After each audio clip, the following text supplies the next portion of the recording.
Hello there, and welcome to the How to Market Your Horse Business podcast. I'm so glad you're joining me here today.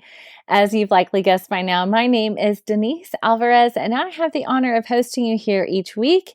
And before we jump into the mindset shift that I'm so excited to talk about with you, that I really believe is going to unlock some things for you in your horse business, let me quickly introduce myself, just in case we're new friends.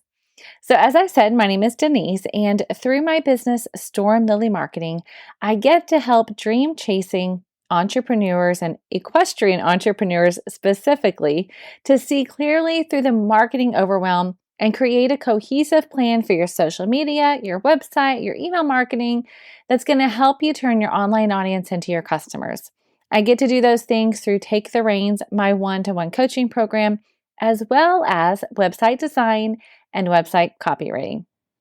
I do all of those things, including this podcast, because my heart is truly to serve, as I said, horse business owners and equestrian entrepreneurs so that you can be out doing what you really love to do, right?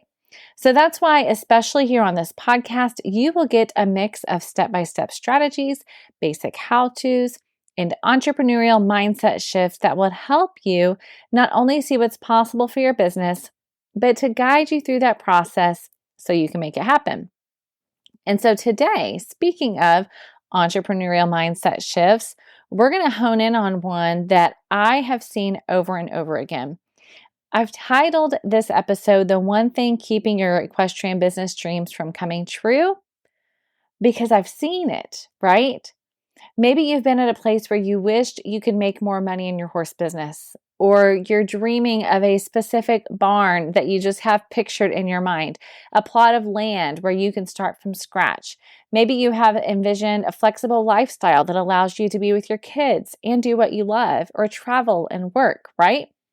You have a vision for where you want to go, but at the same time, you feel like you're just stuck, right? You're not on a clear path to getting there. There just seems to be a block in the road, and you're not really sure what it is. And that's what I want to talk about today. Because while I don't know your specific situation, I can tell you with 110% certainty that I have seen one thing over and over with horse business owners that's keeping them in a holding pattern. And especially for those of you that are starting out, but honestly, I have seen people who have been in business for 10, 20 years that still feel like they're just kind of crawling and can't figure out why. It's keeping them from investing in themselves, and that might be true for you. It's keeping them from saying no to people that are not a good fit for them and their program and their business. They're not tracking things when it comes to expenses and income like a true business would, right? And ultimately, it's keeping you and keeping them from believing that you can make your big horse business dreams happen. But here's the good news. This is also something that's completely in your control. It truly is a mindset shift that impacts everything else in your business, and it has the potential to change everything. When you make this mindset shift, you're going to be willing to invest in yourself, to invest in your business with that website, right? That branding, that overhead that you may need to invest in so that you can turn around and sell it. You'll be able to say no to the wrong people so you can say yes to the right people and work with customers and clients you actually enjoy. It's honestly a game changer, and that's why I've dedicated an entire episode to this mindset shift. So let's peel back what's keeping you stuck and exactly what steps you need to take to move your equestrian business to that next level. Now, in case you're saying, Denise, I'm actually not sure what my tangible goals for my business are, right? You're like, you've listed these things that you're maybe envisioning, but that's not true for you yet. You're still trying to piece that together. I know I have big dreams, but I don't know how to break them down into tangible goals. Well, I've got good news because I've got a resource for you. So before we dive into this mindset shift, can I first tell you that if you get my goal setting guide, then it's going to help you to set goals for your business that are going to keep you motivated and help you out on those hard days and help you to have clarity so you really do know what you're moving towards. So you can get that at stormlily.com/goals. or you can head over to today's show notes, which is stormlily.com/116, 116, three numbers, okay, for episode 116. All right. So before you listen to this episode, or maybe right after, go and get that free guide. But otherwise, get your notebook handy because we're going to get very practical. We're going to talk about the heart of entrepreneurship, the mindset shift that's required, and then some practical ways that you can apply this to your equestrian business. This is actually a recording from a previous training that I did live on my Facebook page. So if you happen to hear me mentioning specific names or calling out to people that have questions or comments, that is why. But otherwise, this episode is spot on, exactly what you need today if you are feeling stuck. So let's dive into it. So let's jump in. What is the one thing that I see often that horse business owners are either not believing or not doing that's keeping them from really making their business dreams come true? If you have any guesses, throw it into the comments. I'm going to jump right into it, right? This is the thing that is keeping you from maybe creating a separate business account for tracking all of your income or expenses. It's the thing that's keeping you from investing in yourself, in your education, in your marketing, in your business. It's the thing that's keeping you from saying no to the customers, potential customers that are not the right fit for you. They become your customers because you're afraid to tell them no. It's also keeping you from believing that these big dreams that we just talked about can actually come true. I'll get a super quick drink of water. Good morning, right? That one thing, friends, is that you are treating your equine business like a hobby. I see it all the time.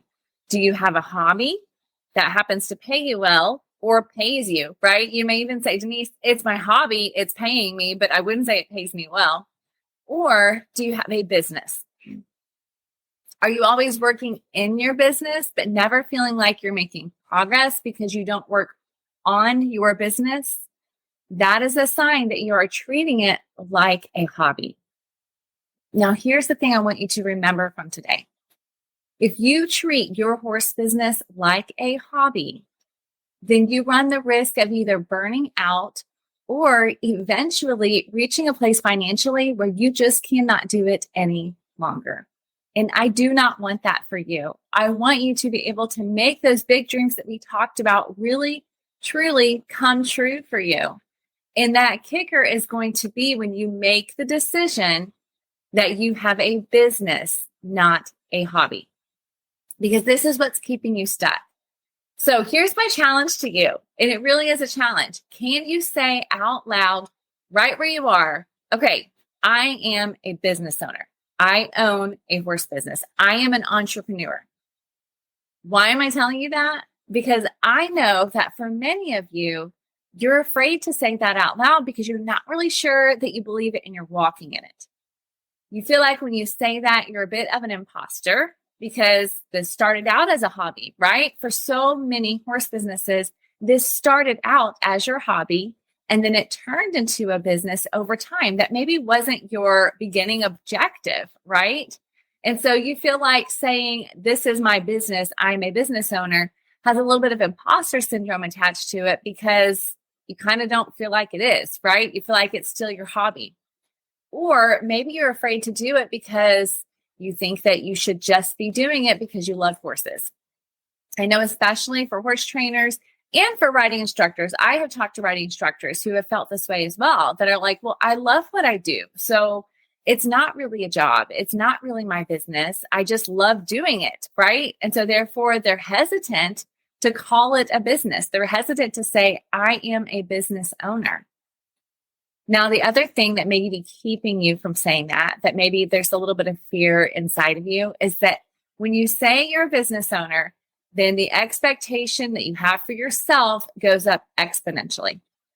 And I completely understand this. I do. When you say you're a business owner, you're thinking, okay, what are the things that I should be doing differently because this is a business? Or if I say it's a business, other people expect X, Y, and Z, and I don't know if I can live up to those expectations. Or perhaps you're afraid to say you're a business owner Because if you start looking at the numbers and you realize what you need to charge for your services, for your products, to actually make a good living for your family and for your business and for your long-term planning, then you just immediately are choked with fear and you don't know that you'll be able to do that, right? You're afraid that you're going to lose customers. And so therefore it's easier to just stay on the level playing field and continue to treat it like a hobby and kind of just maintain, right? If any of those resonate with you, let me know, because again, you are not alone. That's why I can share these things with you, because I've heard them and I have seen them. But what I want to encourage you with today is that at the end of this training, that you feel equipped to own the title of entrepreneur, because you are an equestrian entrepreneur. You have a horse business, which is exciting. This is so exciting. You have the opportunity to build a business that fits your lifestyle, that fits your family, that fits all the things that you pictured your horse business would be. You get to build that from scratch. And that is super exciting.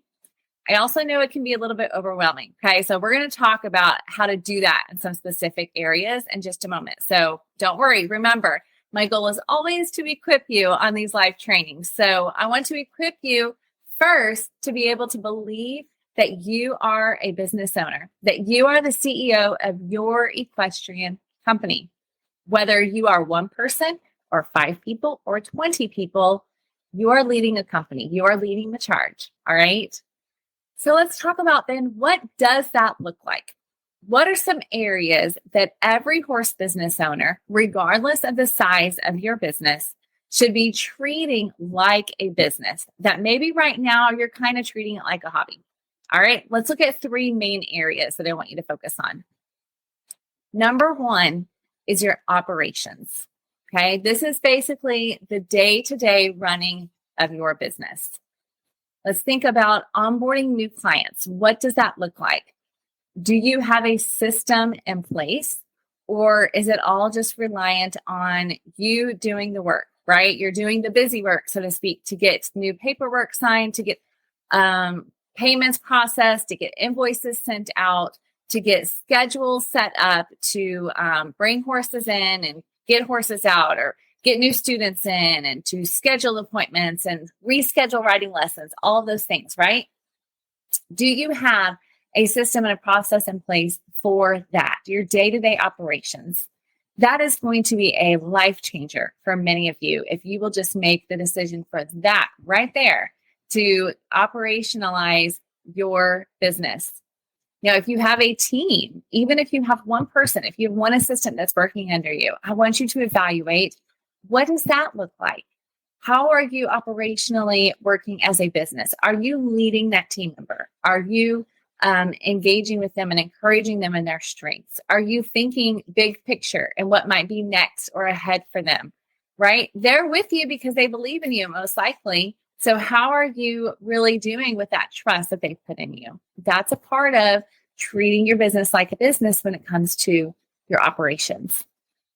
Also, think about, especially for those of us who are the one person doing all the things, right? Do you have at least a document in place that you have shared with someone that lets them know the happenings in your business? If something happens to me, this is where you can find my client list and where they stand, right? Obviously, I know I'm talking to a number of different types of businesses. So maybe if you're a photographer, someone needs to find your client list because if something happened to you, then those people need to know they don't have a photographer or what's going on, right? Same with your horse trainer, same for riding lessons, all those things. You're working one-on-one with customers and clients. So especially when you are the solo show for your business, you're the CEO and the CFO and the COO, right? All the things. Then you need to have a document in place and something that you have shared with at least one trusted person that says, this is what's going on in my business. This is how you find the things you need to find. That is part of treating your business like a business operationally. Okay. All right. Next, I mentioned you're the CFO, right? You're the chief financial officer too. So what does that look like as a business? You need to know your numbers, right? It doesn't need to just be in your head. And ideally, you are going to have a place where you can go in and get a report and really dive into the expenses that are connected to offers that you have, right? Where you can evaluate your offers. It does not have to be complicated, I promise. I know many of you are probably using Excel. I personally use Wave apps. It's free and it's a expense tracking software. I'm able to pull out reports when it comes tax time and every month to see where I stand. And that really helps me to plan as a business where I'm at and where I'm going, to look at my offers and see what's profitable and what's not. Where am I spending more? Where should I be spending less? Right? As a business owner, it is so important for you to know your numbers, not just the bottom line at the end of 12 months, right? I don't want you to just know that bottom line number. I want you to know on a regular basis where you stand. I want you to know if you're profitable, what is helping you to make the most money? What are your most profitable offers that you have right now, right? What about lifetime value? Now, I know that one may seem a little sticky. We talked about this a little bit last week in my live training. When people come to you and they become your customers, then over time, are they spending more money with you? Are they staying with you, right? Or does somebody come to you, buy one thing, come for one service, and then you never see them again? What are the lifetime values of your customers? Okay. Now, here's the beauty of being the CFO, of knowing your numbers. You still are the decision maker in your business. Okay. So obviously, when you look at a number and you say, gosh, I thought I was making more money with that, but I'm not. So rather than just kick it to the curb, I love what I'm doing there. What can I do? How can I change that? Do I need to increase my prices? Do I need to decrease my expenses? Do I need to get somebody in the door to help me with the things that are really stealing my time so I can focus on the offers that are more profitable? The thing is, you are the business owner. You get to make the decision. So the data is going to inform your decisions. And if you don't have the data to pull from, then you are just pulling it out of thin air when it comes to planning for your horse business, okay? So I want you to consider how in the coming month, even, right, in the next 3 or 4 weeks, because I know this is a big task. In the next 3 or 4 weeks, what can you do to claim that title of CFO, right, Chief Financial Officer in your horse business, so that you really know and understand your numbers and it can help you to plan your business for the long term? All right. So we talked, number 1, about your operations. Number 2, about your finances. Number 3, to transition from being a hobby to a business, you are also going to become your CMO, your Chief Marketing Officer. Now, very often I see people jump straight to this one and they skip the operations and they skip the finances and they focus on marketing, but really it's just like, what can I do to get the word out? Which is definitely a part of marketing. But then what happens is they get new people, right? It starts to work, and then they don't have a system and a structure in place that really help them to balance that growth and to really provide that excellent customer experience that you want to provide for your customers, okay? So the other 2 come before that for a reason, but marketing is still very key for growing that horse business, okay? For growing your dream horse business. And here is the good news. It does not mean you have to spend a bunch of money on ads. It also does not mean you have to be glued to your phone at all times, right? Marketing at its core really has to do with deciding up front that you have a product or service that's valuable, that you know is going to help horses and or their people, and therefore you are going to share about it because you know it's going to make a difference. That's the marketing and sales piece, right? Now, of course, if we're not new friends, you have heard me talk about marketing as relationships. You've heard me talk about marketing as connection and all of those things. That absolutely is it. But at its core, it's because you have a product or service that you want to get into the hands of the right people, or you want the right people to come to you and work with you, right? So what does that look like when you're deciding, okay, I'm drawing a stake in the ground. This is not a hobby. This is a business. It means that you're going to stop hodgepodging and throwing spaghetti at the wall, trying to just see what sticks, right?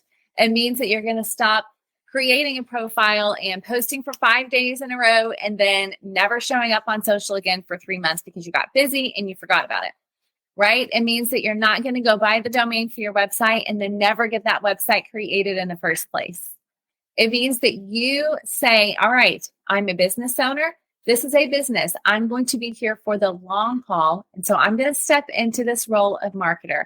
I'm going to get a clear plan to follow. I'm going to get a clear path to follow. And then I'm going to be consistent and take action on that, right? You're going to make a choice and find a plan that works for you and then stick with it. That's what it looks like to really choose when it comes to your marketing that you are a business owner.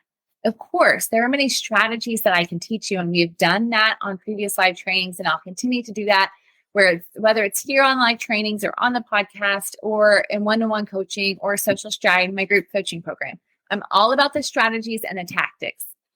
But what I am seeing over and over is that the business owners who set a stake in the ground and say, I am a business owner, this is what it looks like for me, then those are the ones that are really getting to see success and getting to see those big dreams come true for them, right?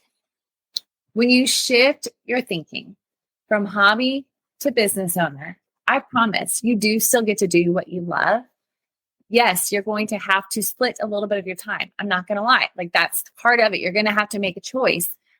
1 hour of my day is going to be spent doing this one thing, right? Or 2 hours this week. You're going to have to make a choice about your time. But if you don't do that, think about what you're risking, right? Think about what you're risking if you don't make those choices now and set yourself up for success now.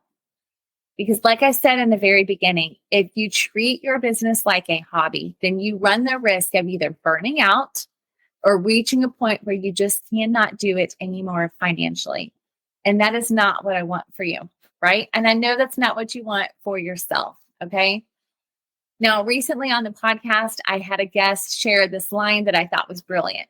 When he reached a point where he was burnt out and he was like, I'm doing all the things, I'm working in my business 70 hours a week, but I'm never working on my business. So I feel like it's not going anywhere, right? The wheels are spinning, but I just am not making progress. And he said what clicked in his mind is that he realized successful horses always have a trainer. I'm going to say that again so it resonates for you too. Successful horses always have a trainer. And you could even say the same for riders, right? Those successful riders and horses, the combinations that you see, they always have a trainer. They have someone who is speaking into them, who is standing on the outside and looking in, giving them insights, who is giving them a plan and literally telling them what to do next, right? So as a business owner, why is it that we so often forsake that idea that we need to have a trainer? We need to have somebody that's speaking into us, that's showing us the next steps, that has the expertise that we don't, that has the vantage point that we don't have. And so I will ask you that same question. If you're going to treat your horse business like a business, what is keeping you from having someone that is right there with you, who is showing you the path to take, showing you the steps and equipping you, giving you the tools, giving you the education and sharing their expertise? This is exactly why I created Take the Reins, my one-on-one coaching program. Because I realized that you as a horse business owner, you have the horse expertise, right? You have the riding expertise. You have the photography expertise. You have the training expertise, body work, massage, all of those different things, right? You have that. And yet you're saying, I need to market my business well. And so rather than you spending hours on Google trying to watch different free lessons and realizing there are so many different ways to do things, instead, I want to give you a customized plan that you can follow for your horse business. I will help to keep you accountable. I will bring my marketing expertise and experience to the table, as well as educate you, answer your questions, and give you the tools and the templates that you need to take action moving forward. All right, friends. I would love to know if this hit home for you. I believe that it has for so many businesses, and that's why I will continue to talk about it because I think it is so important. And there are so many different facets in our business that so often we forget to take seriously, frankly, right? And not make a priority. And so I hope that talking about these things and just having an honest conversation gives you permission to A, admit that might be true for you, and B, own that title of CEO for your equestrian business, right? So I would love to hear from you guys. If this has been helpful for you, shoot me a message, find me on Instagram or Facebook at Storm Lily Marketing, and certainly go grab that free goal setting guide at stormlily.com/goals or head to the show notes at stormlily.com/116 for episode 116. Get that free guide. And then as well, if you're at a place where you're saying, Denise, I'm ready to step into that role of equestrian entrepreneur. I'm ready to step into the role of business owner, and I want to start with my marketing, right? I feel okay with the other things that are in place. I've got some operations in place. I've got a great quality product and service. I need your help to market it. I need to get that messaging completed, right? All of those things. Then I would love to visit with you. So if you head to stormlily.com/reins, REINS, you will learn more about my Take the Reins coaching program. You'll be able to see if it's a fit for you or not, if it's the right season for you in your business or not. And if it is, there is a place there for you to apply so that we can get on a call together and have a conversation about it. All right. So just head to stormlily.com/reins and you will find all of that information. It'll answer all your questions related to one-on-one coaching. And of course, if it's a website and you're like, let's talk websites, then head over to stormlilymarketing.com, or again, the show notes will get you to all of these places, right? My goal is to make it easy for you so that you can always take action. That's always my goal here on the podcast. All right.